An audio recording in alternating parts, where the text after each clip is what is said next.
قل اباللہ وآیاتہ ورسولہ کنتم تستہزئون لا تعتذروا قد کفرتم بعد ایمانکم. کیا تم لوگ اللہ کا مذاق اڑا رہے تھے؟ کیا تم اللہ کی آیتوں کا مذاق اڑا رہے تھے؟ کیا تم اللہ کے رسول کا مذاق اڑا رہے تھے؟ تم عذر اور بہانے نہ کرو، تم ایمان کے بعد کافر ہو چکے ہو. وہ لوگ آئے اور کہ اللہ کے نبی صلی اللہ علیہ وسلم باتیں کر رہے تھے، سفر میں تھے، سفر کاٹ رہے تھے. ایسے ہی مجلسوں میں جو بہت ساری باتیں ہوتی ہیں، خوش گپی ہوتی ہے، اسی میں کہہ رہے تھے اللہ کے نبی صلی اللہ علیہ وسلم یہی آیت پڑھتے جاتے تھے اور آپ اس سے زیادہ کچھ نہیں کہتے تھے. قل اباللہ وآیاتہ ورسولہ کنتم تستہزئون لا تعتذروا قد کفرتم بعد ایمانکم. وہ انسان بڑا خوش نصیب ہے جسے اللہ تبارک و تعالیٰ نے اسے زبان کی حفاظت کی توفیق دی ہے، جو اپنی زبان کو قیدی بنا کے رکھتا ہے اور اس کو آزاد نہیں کرتا بلا وجہ اور بلا ضرورت اور خیر کی بات کے بغیر، جو اپنی زبان کو آزاد نہیں کرتا. میرے بھائیوں، اگر زبان کی شرور و آفات پہ گفتگو کی جائے تو ایک محاضرہ اس کے لیے کافی نہیں ہے، کیونکہ بہت سارے نماز، جیسے کہ آپ کو کچھ عیوب بتائے گئے کہ اس کے بہت سارے عیوب ہیں، بہت سارے مجالس کی اس کے لیے ضرورت ہے. لیکن جتنی باتیں کی گئیں، اگر ایک شخص اپنی زبان کی حفاظت کرنا چاہتا ہے تو انشاءاللہ یہ باتیں بہت کافی ہیں. اللہ تبارک و تعالی ہم سب کو زبان کی حفاظت کی توفیق عطا فرمائے اور ہم سب کو یہ توفیق دے کہ اس قیدی کو جسے اللہ تعالیٰ نے جبڑوں کے درمیان اور ہونٹوں کے درمیان بند رکھا ہے، ہم بھی اسے بند رکھیں اور بلا کسی خیر کے اسے باہر نہ نکلنے دیں. والسلام علیکم ورحمۃ اللہ وبرکاتہ والحمد للہ رب العالمین وصلی اللہ علی نبینا وسلم.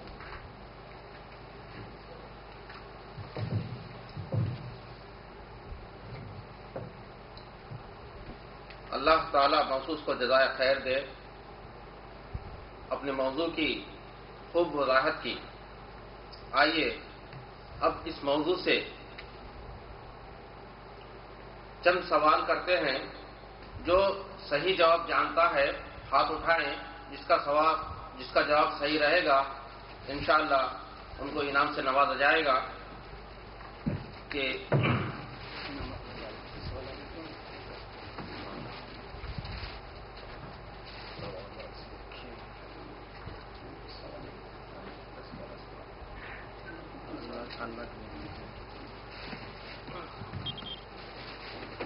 سوالات شروع ہونے سے پہلے ایک سوال جو اسی موضوع سے متعلق ہے اور وہ ایک شیخ سے کیا گیا، انہوں نے جواب دیا، اس کو ہم آپ کے سامنے نقل کرتے ہیں. شیخ سے سوال کیا گیا کہ شیخ، ہم چند نوجوان اکٹھا ہوتے ہیں اور آپس میں کچھ لوگوں کے عیوب ذکر کرتے ہیں، فلاں ایسا ہے، فلاں ایسا ہے، فلاں ایسا ہے. مقصد ہمارا یہ ہوتا ہے کہ ہم آپس میں مشورہ کر کے نصیحت کا پروگرام بنائیں کہ جا کر کے اس کو نصیحت کریں، اس کو سمجھائیں. یہ ہمارا مقصد ہوتا ہے. تو کیا یہ بھی غیبت ہوگا؟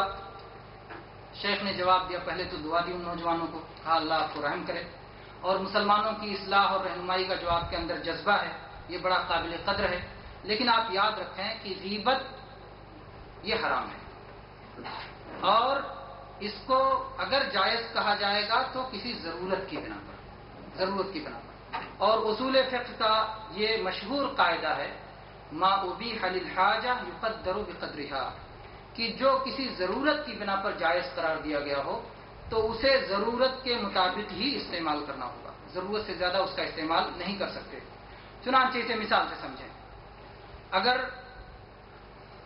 ایک شخص کا پڑوسی ہے جو نماز نہیں پڑھتا، شراب پیتا ہے، زناکاری کرتا ہے. اب آپ چاہتے ہیں کہ اس کے پڑوسی کو جا کے سمجھائیں کہ اپنے پڑوسی کو سمجھا دو، تمہاری بات مان لے گا. تو آپ کے لیے جائز نہیں ہوگا کہ اس پڑوسی سے جا کے کہیں کہ تمہارا پڑوسی نماز نہیں پڑھتا، تمہارا پڑوسی بڑا برا ہے، تمہارا پڑوسی شراب پیتا ہے، تمہارا پڑوسی زنا کرتا ہے. یہ سب کہنا آپ کے لیے جائز نہیں. آپ کے لیے جائز کیا ہے؟ صرف اس سے جا کے یہ کہیں کہ بھائی تمہارا پڑوسی نماز نہیں پڑھتا، اسے نماز سکھا. کیونکہ نماز نیکیوں کی طرف بلاتی ہے اور برائی سے روکتی ہے. ان الصلاۃ تنہی عن الفحشاء والمنکر، صلاۃ یہ برائیوں سے اور منکرات سے روکتی ہے. اس لیے آپ بنیاد کا حکم دے دیں گے اور پھر وہ آدمی دھیرے دھیرے باقی چیزوں کی اس کی اصلاح ہو جائے گی. تو ایک ہی برائی آپ بیان کریں گے، بقیہ برائی نہیں بیان کریں گے کیونکہ اس کی ضرورت نہیں ہے اور اس کی ان عیوب کو ذکر کیے بغیر آپ کا کام بن جاتا ہے. اس لیے آپ وہی عیب ذکر کریں گے جس کے ذکر کرنے کی ضرورت ہے. چنانچہ امام عز بن عبدالسلام یہ بہت بڑے عالم گزرے ہیں، ان کی ایک کتاب ہے قواعد الاحکام من صالح الانام. اس کتاب میں انہوں نے ان مسائل پہ بڑی ہی تفصیل سے اور بڑی عمدہ گفتگو کی ہے۔ اللہ تعالیٰ عالم۔ تو یہ سوال چونکہ موضوع سے متعلق تھا اور مفید تھا، اس لیے ہم نے مناسب سمجھا اس کا پیش کرا۔